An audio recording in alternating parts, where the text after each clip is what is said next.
Hello piping folks, it's Friday again and I'm going to do a little bit of explanation about how to manipulate chanter reeds without actually scraping them or cutting the tops, whatever, just with your fingers, because sometimes when you get a new reed you find that they will open up after you play with them. It could be the ideal strength that you're looking for, but a lot of times they're taking a bit of moisture and the mouth will go from this to this, you know, so it just gets that a little bit bigger. So don't be afraid to squeeze the reed and rock it, which I've explained before in a video.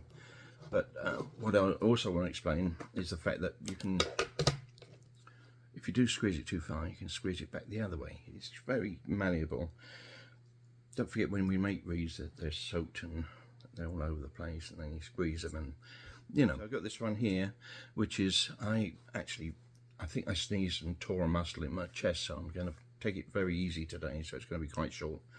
But then this is a reed I'm playing tomorrow for a funeral. Hang on, let's get out of the stock here.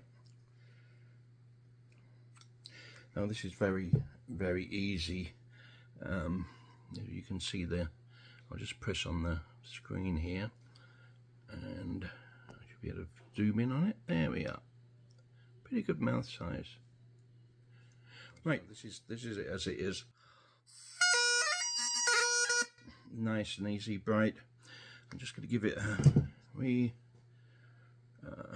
rock and a squeeze. I'm going to squeeze it just above the staple here and rock it a bit, so the mouth is smaller than is ideal. So here it is. Let me just see if I can do this again. Click on that. There we are. Let's see what it sounds like.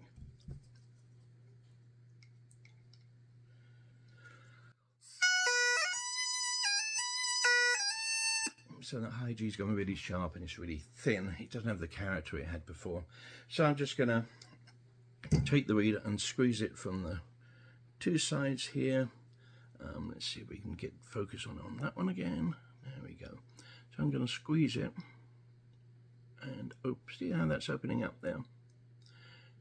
So don't be afraid to give it a good squeeze, because you can always open it back up again. Now what I've done there is made it too big, just to show you.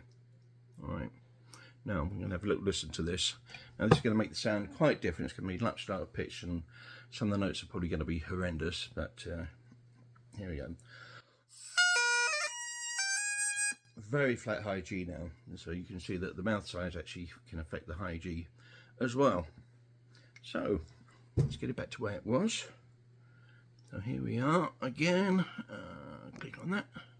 There we go. You can see it now. So I'm going to give it quite a good squeeze. Remember, this is quite easy to start with, this reed, so don't have to do too much to it.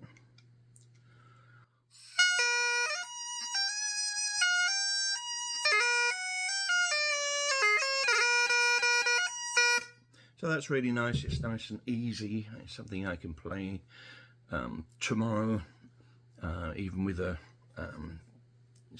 pulled muscle or whatever's going in my rib cage here.